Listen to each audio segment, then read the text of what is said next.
A man abandoned his young daughter with his mother to go off with his new wife. And when he comes back 10 years later, he is shocked to find they both vanished without a trace. Make sure to like, comment, and subscribe for more incredible stories like this. Doris Dacker had been a single mother to her only son after her husband had walked out on her when Nicholas was 7 years old. It hadn't been easy, but Doris worked 2 jobs and made sure her son lacked for nothing. Back then, she'd been 30 years old. She never imagined she'd become a single parent once again at the age of 60. Nor did she imagine her son would abandon his daughter. She never thought he had that much of his father in him. Nicholas had married a lovely girl, Sandra, but unfortunately, she passed away when their daughter, Paige, was 9. Doris had told herself that Nicky had been lonely. That's why he'd taken up with Donna just weeks after Sandra's death and married her within 6 months. Doris had been concerned to see little Paige, who had once been a happy, boisterous child, become quieter and quieter, but she attributed it to the loss of her mother. She still believed her son was a good man, but not for long. Selfish people care nothing for others' happiness. The summer Paige turned 10, Nicholas came around and asked Doris if he could take care of Paige for 3 weeks while he and Donna went on a vacation to Alaska on their own. "All couples need time alone, Mom," Nicholas had said, and Paige has become difficult of late. She resents Donna. Doris was surprised but agreed. "Okay, Nicky," she said, "I think a break might be good for all 3 of you. But if you permit me, I think Donna knew what she was getting into. She knew you had a daughter. A grown woman should be able to deal with the pain of a 10-year-old still trying to come to terms with her mother's death and her father's swift remarriage." Nicholas flushed scarlet and puffed up his lips in a gesture Doris knew well. "I should have known you'd take Paige's side," he cried. "Donna loves me. She makes me happy, and that's all that matters to me. I would have thought someone had to be on Paige's side, and I'm surprised it's not her father," Doris replied, stung. "And making your daughter happy should make you happy too." Nicholas walked out in a huff, but when he came back a week later with Paige and her suitcase, he seemed his happy, normal self.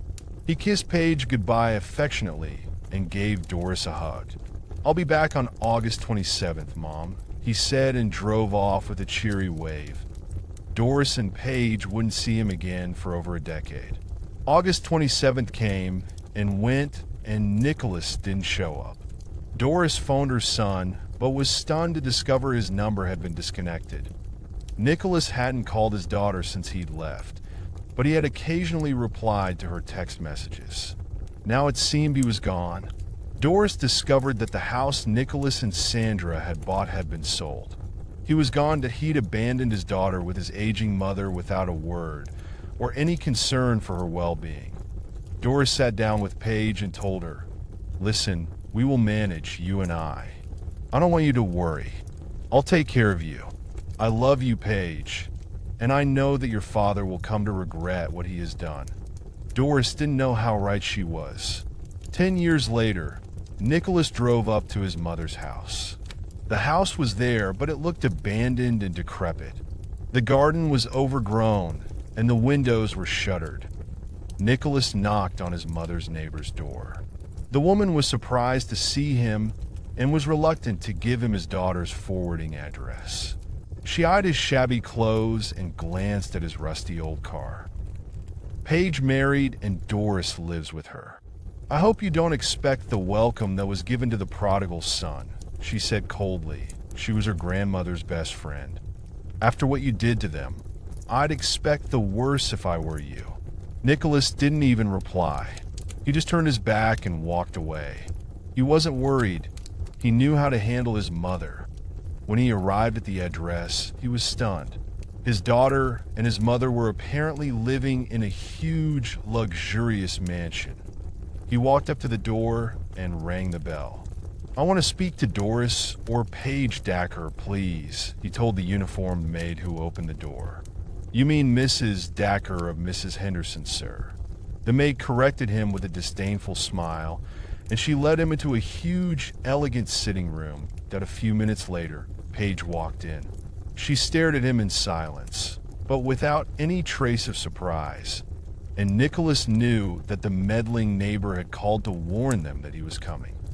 "Paige, my baby," he said, and stepped forward to embrace the lovely woman his daughter had become. "What is it that you want, father?" she asked without a trace of anger in her voice. "I wanted to see you and Grandma Doris, honey," Nicholas said with his best smile. "I've missed you so much." At that moment, Doris walked in. She too looked calm, and a lot younger than her years. "Nicholas," she said, "what do you want?" Nicholas flushed. "I wanted to see my family," he cried. "I was hoping for a warm welcome." "You abandoned me, father," Paige said coldly. "You expected warmth?" "Mom," whined Nicholas. "It wasn't me, Donna," she insisted. "She said she'd leave me." "Oh," cried Doris with a knowing smile. "But you're here alone. Does that mean that the money ran out? And so did Donna." Nicholas looked around the beautiful room with envy.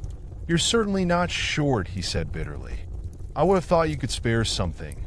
I'm unemployed and struggling." "I'm surprised you have the gall to ask us for anything, father," Paige said. "You left us when we needed you most, but we managed. Now, thanks to my husband, we have everything we need." "I'm still your father," Nicholas said indignantly. "You're nothing to me," she said, but she reached for her grandmother's hand. Doris was looking at Nicholas with tears and sadness in her eyes. "But for Grandma Doris' sake, I'll help you." Paige walked over to a delicate Louis XV desk and unlocked the drawer. She fished out a set of house keys and placed some money in an envelope. "These are the keys to the old house. There's $5,000 in the envelope. Don't think you'll get a cent more, so don't bother coming back." Paige put her arm around Grandma Doris's shoulders and led her out of the room. Within seconds, the maid was there to escort Nicholas out before he had the chance to pocket any of the obviously valuable knickknacks. Nicholas sat in his car for a long time staring at his daughter's sprawling estate. "I did what I had to do," he whined. "Why can't people understand how I've suffered? There's no gratitude in this world. What can we learn from this story? Selfish people care nothing for others' happiness, only for their own." Nicholas didn't think twice about abandoning his family, as long as he had what he wanted. What you give is what you get. Nicholas was expecting to share in his daughter's prosperity, and he got quite a surprise. But thanks to Paige and Doris' innate kindness, he got more than he deserved: a roof over his head.